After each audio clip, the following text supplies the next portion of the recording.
Archbishop said it is becoming increasingly difficult to gauge politicians because their private intentions often differ from their public promises. He stressed that while the church must preach morality and the good news, it must be careful not to meddle directly in politics, noting that many politicians do not want the truth told.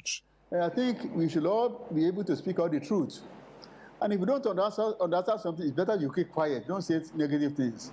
He accused political leaders of using poverty as a tool to control the people and said the electorate is also guilty of enabling corruption. Archbishop Abegunrin called on government to prioritize the security of Nigerians, saying no nation can progress without it. You know, they campaign against all these things that policy of money, policy of rice, policy of gari, policy of motorcycle. But when they want to give, there are people who are taking them. So where do we say they shouldn't take them, or do we say they shouldn't give them? So it is just like that. They use this poverty now as a tool to let people take something. He concluded by urging media practitioners and citizens alike to uphold communication ethics and resist the spread of falsehood in the digital age. Femi Amusho, AIT News, Ibadan. The leaders of two largest economies in the world, the United States and China, are set to engage in what has been tagged high-stakes talks following President Trump's arrival in Beijing on Wednesday. Trump is the last American leader to visit China when he came to Beijing in 2017 during his first term. In-depth exchange on major issues concerning China-U.S. relations and world peace and developments are on the agenda, with high-level talks with President Xi Jinping on Thursday. Both sides are pushing to stabilize economic ties after two-way trade fell to $414.7 billion in 2025, down from $690.4 billion peak in 2022. AIT's Ohenzua Clement is in Beijing, and he gave his perspective in an earlier bulletin. They want to make sure they deal with that issue and sort it out once and for all, and and not begin to go back and forth. And then one of the most important things too, it's the issue of tariff. They need to trash out the issue of tariff once and for all. Yeah, because the idea of including charging tariff for goods and services and all of this stuff, they are not comfortable. They need to sort that and discuss that. And another thing, the issue with Taiwan. China is very, very, very, very. They are not joking with the issue of one China policy. They want to integrate everybody. So they want to discuss the issue of Taiwan. They know very well that they need this market. So they need to discuss so that they can sort out all of these issues once and for all. So they need to discuss the war in Iran and find a way of settling that issue. They must get to a middle point. They need to just sort it out once and for all. The Philippine Senate has been placed under lockdown after gunshots were heard inside the complex where Senator Ronald De La Rosa had reportedly sought refuge. Military personnel and heavily armed police commanders have also been deployed around the Senate buildings in Manila as security forces sealed the area and restricted movement. Authorities confirmed that rounds of gunfire were heard during the incident, although officials said no casualties were recorded and no arrests had been made. Anti-riot police equipped with shields and helmets surrounded the perimeter, while senators and staff remained inside the secured compound. Senator De La Rosa had earlier indicated that he believed his arrest was imminent due to an ongoing case connected to the International Criminal Court. Officials later stated that he remained safe under the protection of security personnel as investigations into the shooting continued. De La Rosa is accused by the ICC of involvement in killings linked to former President Rodrigo Duterte's anti-drug campaign when he served as National Police Chief. Duterte has been detained in The Hague since March 2025 after allegations tied to thousands of deaths during the violent anti-narcotics crackdown. The political tension surrounding the incident has deepened divisions between allies of the Duterte family as the crisis is also unfolding days after lawmakers in the lower house voted to begin impeachment proceedings against Vice President Sara Duterte. You're watching the news on AIT. Up next is sports.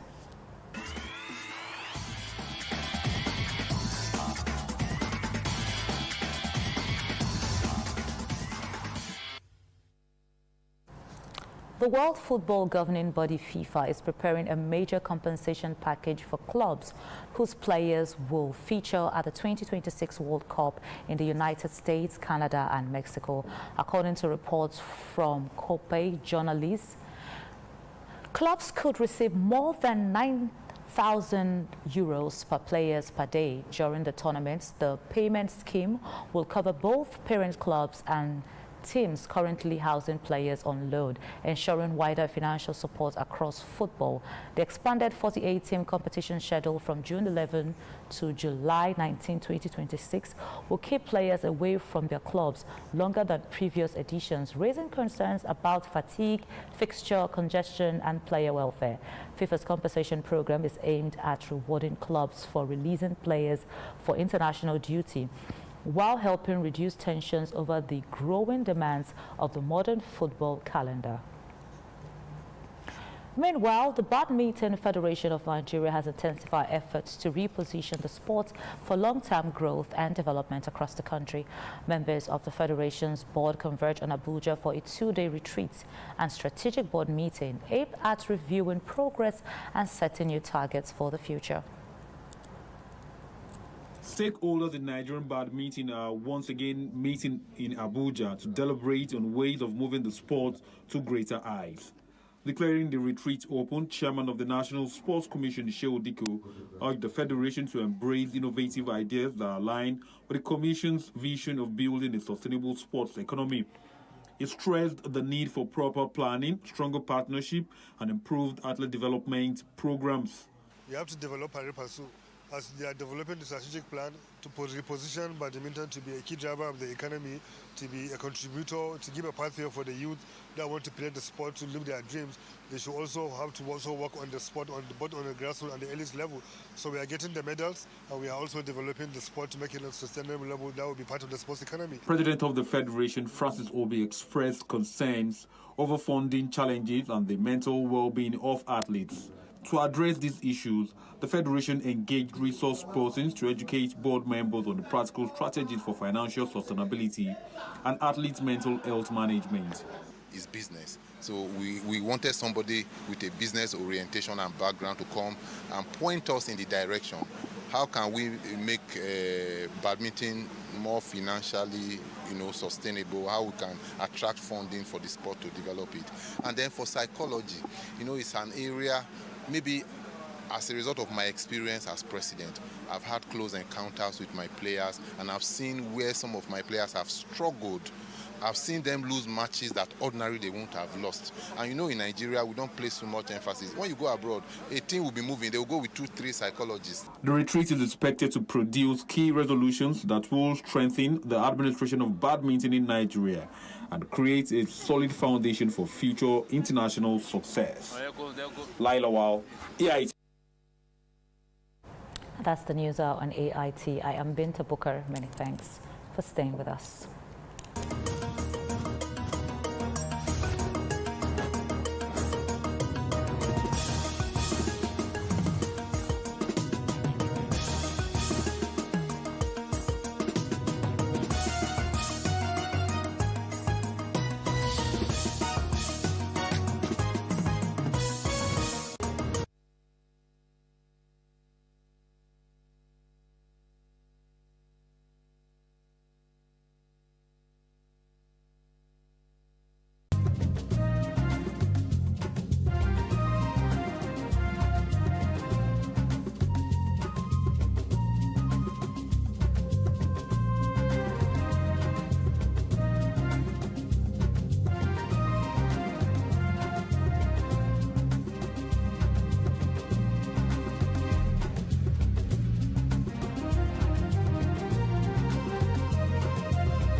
I can't tint my hair because in our society, when you tint your hair, it gives another meaning, as if you are not responsible.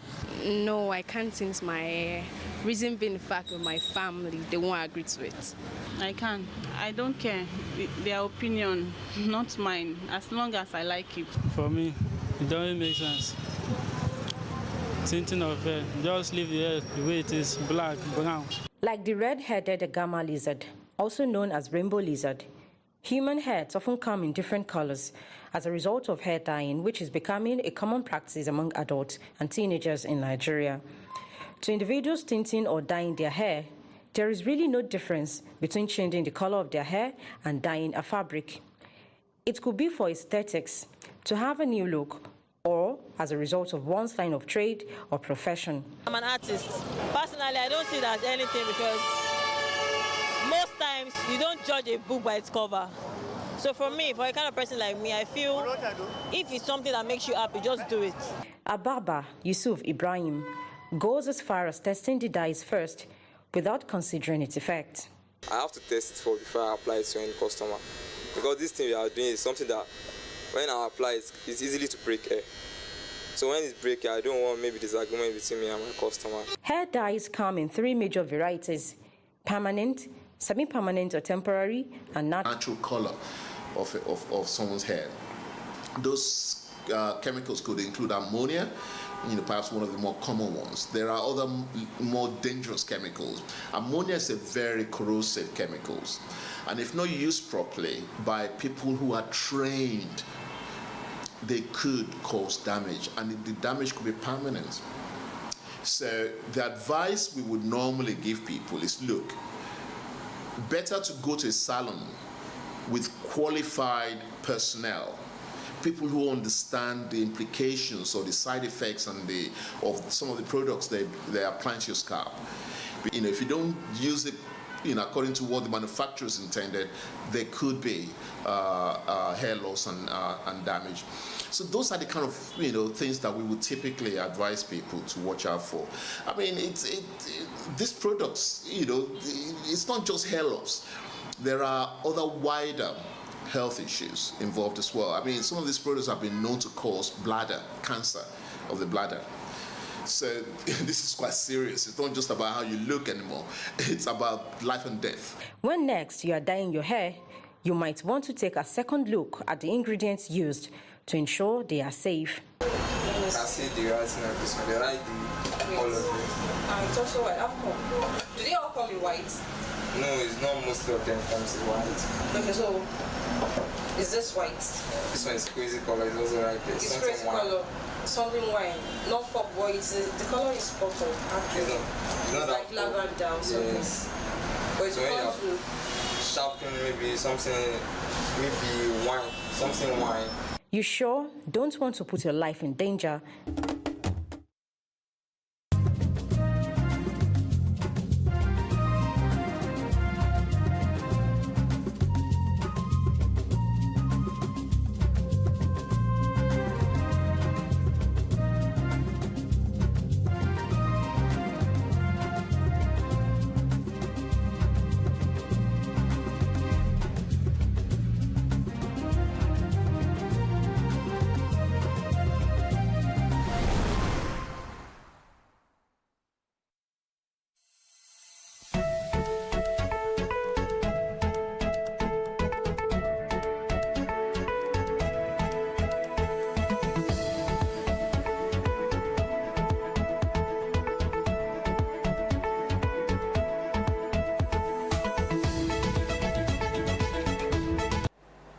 Hello and welcome to Health Digest, your go-to program for timely, relevant, and people-focused health conversations.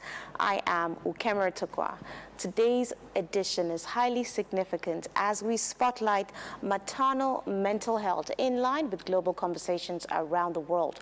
Maternal Health Day marked every May 6th Motherhood, as you know, is often celebrated as a joyful journey, but for many women, it also comes with emotional, psychological, and physical challenges that are not often talked about, from postpartum depression and anxiety and the pressure of caregiving. Talk about it. I have a toddler.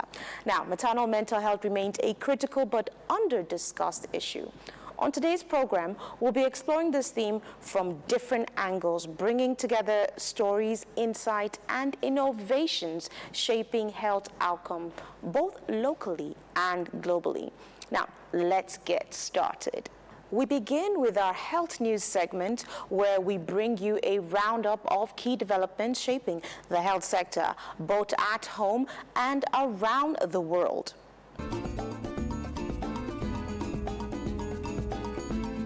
The conference featured free medical diagnostic tests and keynote speeches aimed at promoting preventive healthcare and raising awareness on wellness practices. The Director General of the National Institute for Sport, Comrade Philip Shaibu, stressed that health remains critical in today's economic realities, urging Nigerians to prioritize both physical and mental well-being through regular medical checkups. He further emphasized hepatitis B awareness, encouraging Nigerians to know their status while commending the free testing conducted at the event. If you must employ anybody in your house, make sure you check that person on hepatitis B. If you must employ a gate man, check hepatitis B. If you must employ anybody, HR, all offices that have HR, one of the medical conditions you must check beyond BP is hepatitis B, because it is contagious. Keynote speaker Dr. Abdurrahman M. Huzaifa of Dr. Fiza Global Health and Wellness Center emphasized the importance of proper pharmaceutical practices, including manufacturing standards, storage, and transportation. Before a drug is manufactured, there must be a process. Where are the critical manpowers? Where are the pharmacists? Where is the medical laboratory, microbiologists? Where is the biochemist? Do you have the laboratory? Do you have the equipment? Is the equipment of the right standard? Then what is the qualification of these people? What is the documentation look like? In-process control, finished product control. These are good manufacturing practices. Sometimes we call it current good manufacturing practice. That is the review that has taken place over the years. The conference ended with a renewed commitment by stakeholders to strengthen public health systems, improve regulatory compliance, and promote safer healthcare practices across Nigeria. I hope you enjoyed that. You're still watching Health Digest, and I am Ukemere Tokwa.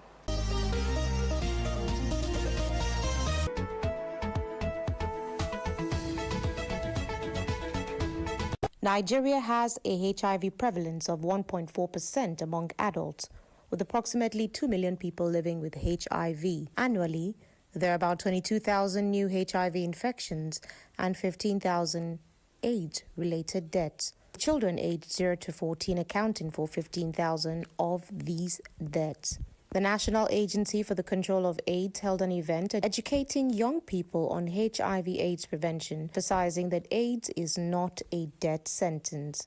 The key focuses included the abstinence and safer practices, promoting condom use, testing, and reducing stigma. The objective of this conference is to create awareness, is to discuss how the youth engage with prevention strategies, and then 3, to discuss ways of empowering the youth.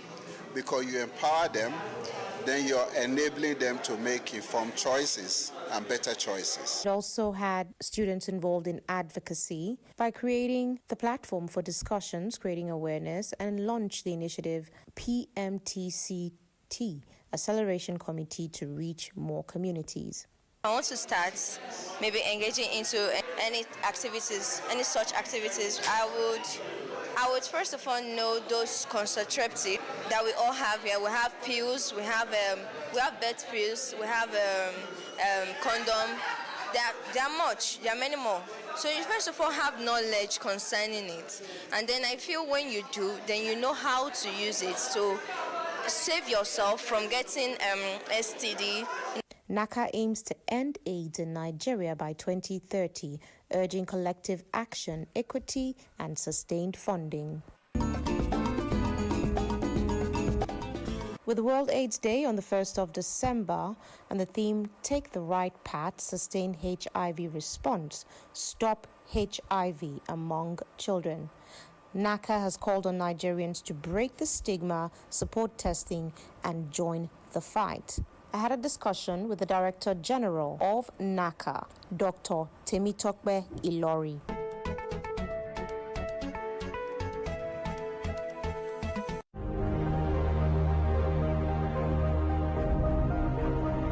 Today on Nature's Healers, we're looking at red gold. Now, in many Nigerian homes, it's known as zobo. Botanical name hibiscus. It is more than just a refreshing drink. It's a plant packed with powerful health benefits, rich in antioxidants and vitamin C. Hibiscus helps the body fight harmful free radicals that can damage cells and weaken the immune system. This helps support immunity, reduce inflammation, and promote overall wellness. Hibiscus is also widely recognized for its heart health benefit. Studies suggest that compounds found in the plant may help relax blood vessels, improve circulation, and even lower high blood pressure, making it beneficial for cardiovascular health. Beyond the heart, hibiscus may also support healthy digestion and metabolism. Its natural diuretic properties help the body remove excess fluid, reducing bloating while supporting digestive and liver functions. But while hibiscus offers several wellness benefits, experts advise moderation, especially for individuals with low blood pressure or certain health conditions. From supporting heart health to boosting immunity, hibiscus, yes, red gold, continues to prove that some of nature's most powerful healers can be found in everyday plants.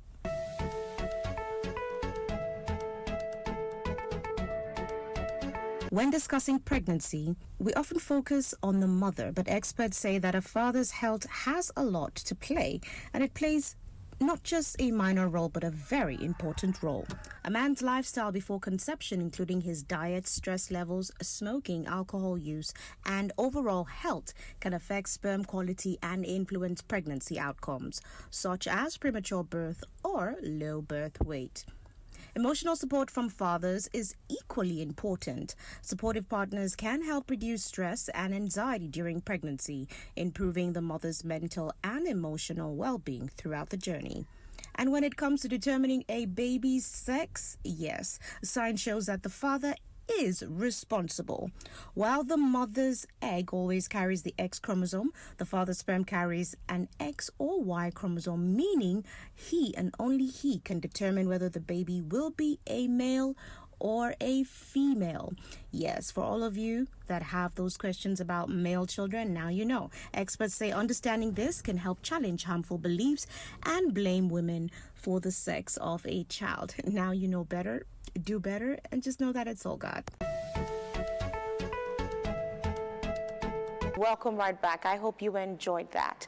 Now, as we focus on maternal health today, it's important to hear directly from those living the experience. In our chat with the expert segment, we're joined by Uyime Asuko, who shares her journey as a new mother.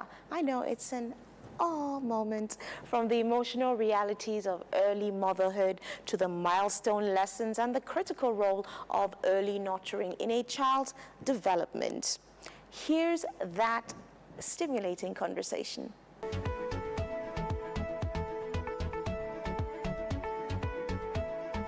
Welcome right back to Health Digest. I did tell you that we're going to be speaking with a very, very interesting person. I mean, there's someone in this world who looks at her like she is the most important person in the world, aside from God. I'm talking about her baby. She is a new mom. Her name is Mrs. Asuko. Mrs. Asuko, it is such a pleasure to have you on Health Digest. Thank you very much. I'm glad to be here. It is exciting. So let's get straight to it.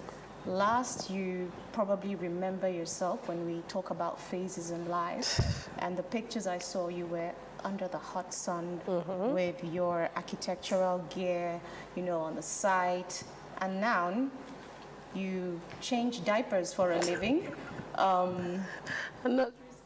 You're a nursery school teacher. Driver, you're a cook, you're up at night, whether you want or not. When you used to be forced for night vigils, you used to complain, but now natural. You do it naturally.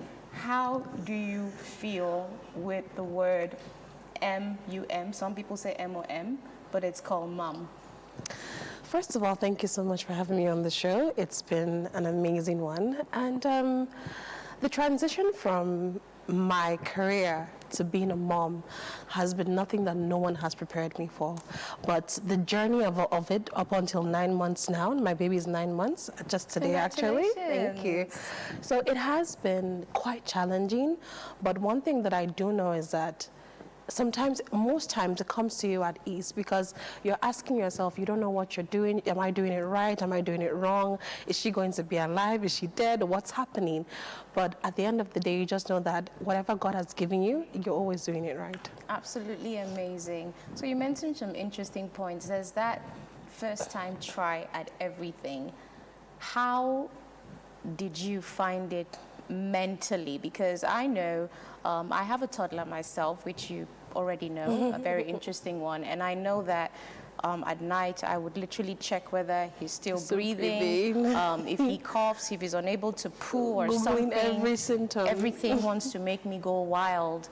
How did you go through that phase? And can you share some of the experiences that made you say, wow, God, I mean, Mom, I love you? Honestly, I think we never really get the full grasp of motherhood and childhood until you become one yourself. So for me, it was more or less like a trial and error method. I just knew that the baby would be fine, but there were always those times where you'll be Googling everything, the color of the poop, the cough, the sounds that they make at night. And you know, the newborn phase, the 1 month to the 3 or 4 months, it's always very hectic because you don't exactly know what you're doing. I mean, yes, you've been surrounded by children, you've been surrounded by other babies, but once it's yours and you can't give it back to the mother, you have to make sure that you do it right. So I think that initial phase, it was challenging. I was always asking questions. I was always crying. Every time the baby would cry, I would cry too because we were both new at this. But over time, we got to understand each other. I got to understand that with or without me, actually, she's going to be okay, but I'm just the primary health giver. I have to make sure that everything is in line. But look at her today. She's 9 months and she's all over the whole place. Absolutely, absolutely amazing. I can see that you've had to learn, unlearn, relearn, and trust your instincts. Absolutely amazing. Would you say that this phase, your maternal phase, has helped you rediscover or helped you to assess and better know your personality and yourself? I mean, you used to be in offices, making calls, getting goods and different things, and now, you know, it's a whole different ballgame. When you look at your watch right now, and it's not for meetings, it's for feeding times. Honestly. Would you say that it has helped you learn or get to know a different part of your personality? Did you know this part of Mrs. Asukwa before? Well, you know, it's an unending journey, and it's one that I'm grateful for. Actually, one of the best advice that I got throughout this period is that forget who you were before and embrace who you're becoming now. The skills that I had before were based off on instincts, were based off on, you know, my career, were based off on things that I had picked up. But now the things that I do are based upon how best to help this human being. So it has really reshaped me. It has really guided me. It has really, you know, put me on the spot and made me